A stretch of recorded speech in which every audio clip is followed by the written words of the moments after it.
Really, when Mayor Amschel was dying in 1812, he wasn't worried about next quarter's profits. He was thinking about what would still be standing in 50 years, in a century, in 200 years. That kind of long-term view, it changes everything about how you make decisions. You know what's wild? Throughout history, the Rothschild family was never shy about making money. They charged high fees, they took advantage of information asymmetries, they profited from wars that killed millions. They weren't saints, they were bankers operating in a cutthroat world where you either won or you disappeared, and they chose to win repeatedly for generations. But when it came to family legacy, when it came to keeping the name going, they were willing to let opportunities pass, take less profit, make sacrifices. That's the thing people miss about them. They weren't just greedy. If they were just greedy, they would have made different choices. They would have taken every opportunity, squeezed every advantage, and probably destroyed themselves fighting over the scraps within 2 generations. Instead, Lionel bailed out his uncle James in Paris during the 1848 revolution. Was that the smart financial move? No. It was risky as hell. The safe play was to protect the London bank and let Paris handle its own problems. But Lionel remembered his grandfather's dying words. Family unity above all else. So he took the risk. And the family survived. That happened over and over. Brothers supporting brothers, cousins helping cousins, one branch sacrificing for another, not because they were selfless, they weren't, but because they understood that keeping the family together was more valuable than any single deal. The network was worth more than individual profits. Think about modern billionaires. How many of them are setting up structures designed to keep their families wealthy for 250 years? Most are thinking about their kids, maybe their grandkids. The Rothschilds were thinking about descendants they'd never meet, people who would be born a century after they died. That's a different mentality entirely. And it requires giving up things. When you're planning for centuries, you can't always take the maximum profit today. You can't always chase the biggest opportunity. Sometimes you have to say no to deals that would make you richer right now because they'd create risks down the line. Most people aren't wired to think that way. The temptation of immediate gain is too strong.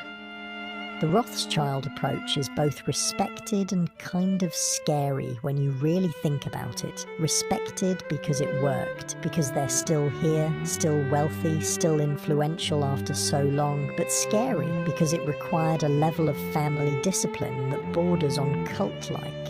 Individual desires subordinated to family goals, personal ambitions channeled toward collective success. That's a heavy burden to carry.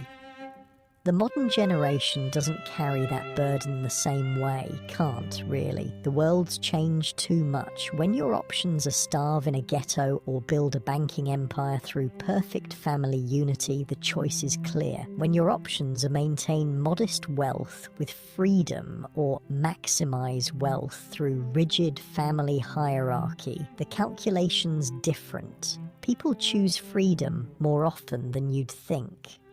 So the family today is looser, more flexible, different branches doing different things, some involved in traditional banking, some not, some working together closely, some barely connected. It's not the iron discipline of the early generations, but maybe that's okay.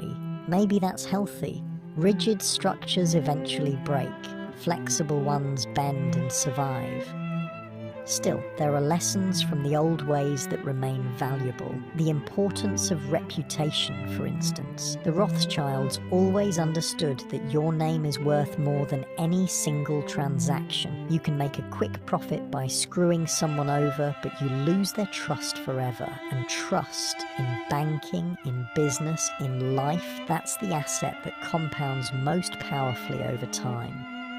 They were ruthless, but they kept their word. If a Rothschild made an agreement, they honored it, even when it hurt, even when circumstances changed and honoring the agreement became expensive, because the reputation for reliability was worth more than the cost of any individual deal. Other banks might default or renegotiate or find clever ways to weasel out of commitments. The Rothschilds just paid up and moved on. This earned them loyalty. Governments that worked with them once kept coming back. Wealthy families that trusted them with their money told other wealthy families. The business grew through reputation rather than advertising. You couldn't buy that kind of trust. You could only earn it through decades of consistent behavior. Privacy was another thing they nailed. In an age where everyone wants to be famous, where people broadcast their lives constantly, the Rothschilds understood that privacy is a luxury. The ultra-wealthy don't want attention. They want the opposite. They want to move through the world without being noticed, to make decisions without public scrutiny, to solve problems quietly. This is why private banking still exists, why there's still demand for institutions that don't publicize their client list, that don't talk about deals, that maintain absolute discretion if you're rich enough to have genuinely complicated financial situations that require creative solutions. You don't want those solutions discussed on the news. You want someone who shuts up and does their job. The Rothschilds built their reputation on shutting up, on being the black box where money goes in and problems get solved and nobody talks about it afterward. That's a dying art in modern finance, which is probably why they can still charge premium fees for it. Scarcity creates value.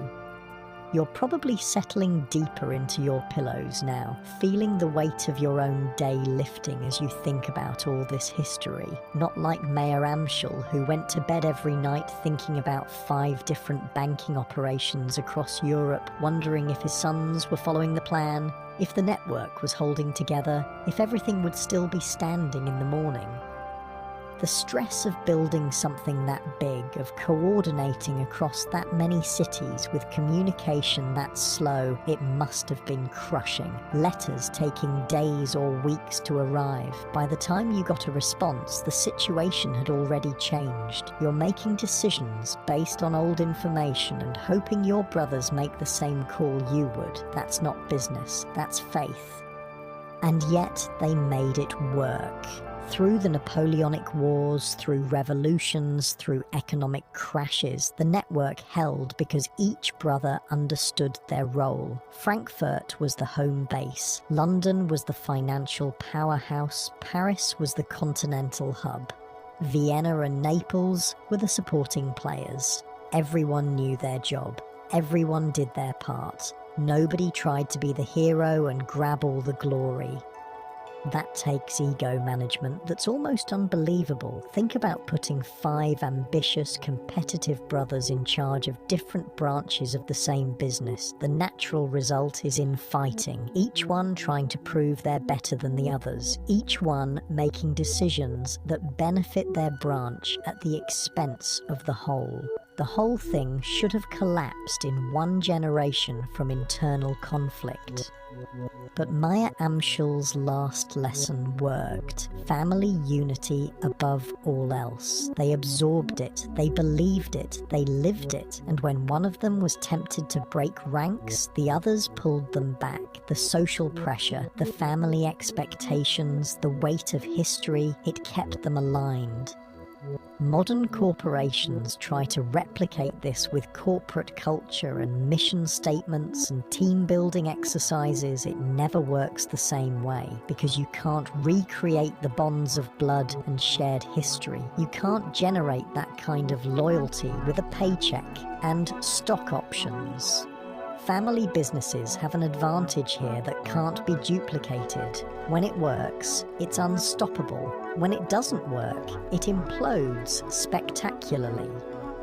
The Rothschilds made it work for longer than almost anyone else, but even they couldn't maintain it forever. By World War I, the cracks were showing. By World War II, the structure broke. The banking houses were too independent, the family too scattered, the world too complicated for the old coordination methods. What survived was something different. Not the unified empire, but a collection of related entities. Not the iron discipline, but a looser network. Not the 5 brothers with one vision, but dozens of descendants with dozens of visions. It's still impressive, still powerful, but it's not what Mayer Amschel built. Can't be. Time changes everything. Perhaps the most interesting thing about the Rothschilds story isn't the wealth or the power. It's the choices they made about what to preserve and what to let go. They could have fought to maintain the old structure, could have insisted that every generation follow the exact same model. That way lies stagnation and eventual collapse.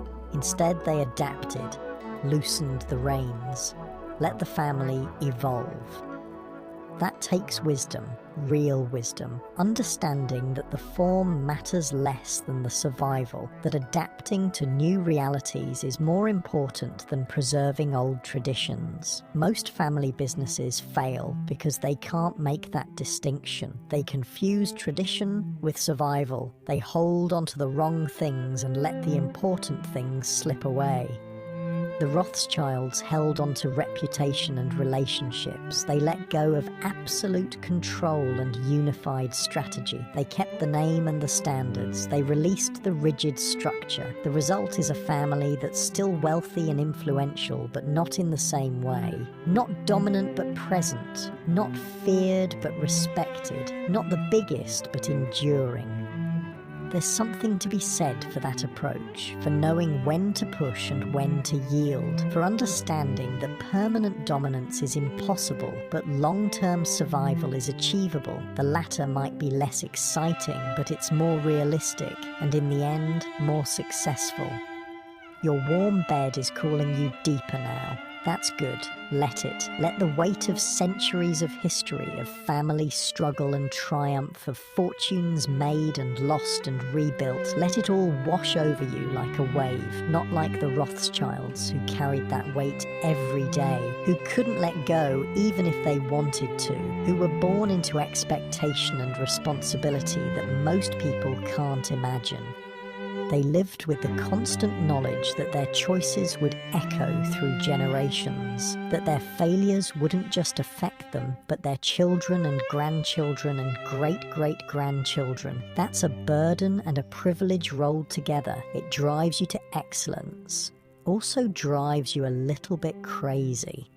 Some of them cracked under that pressure. Some walked away from the family business entirely because the expectations were too much. Some stayed but resented it. Some thrived. People aren't uniform. Even in families with strong cultures, individuals react differently to the same pressures.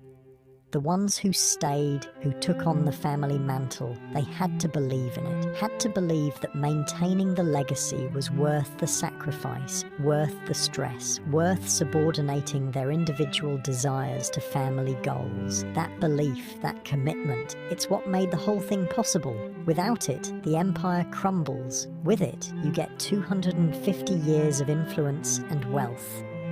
But also, and this matters, you get 250 years of being a target, of people hating you for your success, of conspiracy theories and accusations and resentment. The Rothschilds have been blamed for everything from starting wars to controlling governments to orchestrating economic crashes.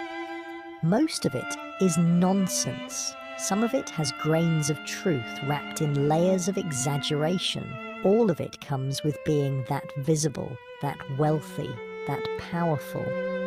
Privacy helps, but it doesn't eliminate the problem. People fill in the gaps in their knowledge with imagination and suspicion. The less they know about you, the more they assume. And they usually assume the worst. That's human nature. We're suspicious of power we can't see or understand. The Rothschilds dealt with this by ignoring most of it. You can't respond to every conspiracy theory, can't defend yourself against every accusation. You just keep doing your work, serving your clients, building your businesses. Let your reputation speak for itself. Let the results speak for themselves. The people who matter, the clients with money, they know the truth. The conspiracy theorists don't matter because they were never going to be clients anyway. That's a cold calculation, but probably the right one. Engaging with critics gives them legitimacy. Ignoring them denies them the confrontation they want. It's not always satisfying. Sometimes you want to fight back, set the record straight, defend your name. But strategically, silence is often smarter. The family learned that through experience, through watching what happened when they engaged publicly versus when they stayed quiet. Quiet worked better. Privacy worked better. Let people speculate, let them wonder, let them make up stories. As long as your actual clients trust you, as long as your actual business succeeds, the noise doesn't matter. This philosophy extends to how they teach the next generation. The kids growing up in Rothschild families today, they're taught differently than Mayer Amschel's sons were. Less pressure, more options. They can join the family business or do something else. They can be involved or step away. The expectation of perfect family unity is gone. What remains is education about responsibility, about stewardship, about understanding that wealth brings obligations, that being born into privilege means you have duties, not to your family necessarily, but to society, to the world, to leaving things better than you found them. That's the modern version of family unity, not working together in lockstep, but sharing values and commitments. Some people call that a cop-out, a weakening of family bonds. Maybe, or maybe it's an evolution, an adaptation to a world where individuals have more choices than they used to, where family loyalty competes with personal fulfillment in ways it didn't before. The Rothschilds adapted to survive. This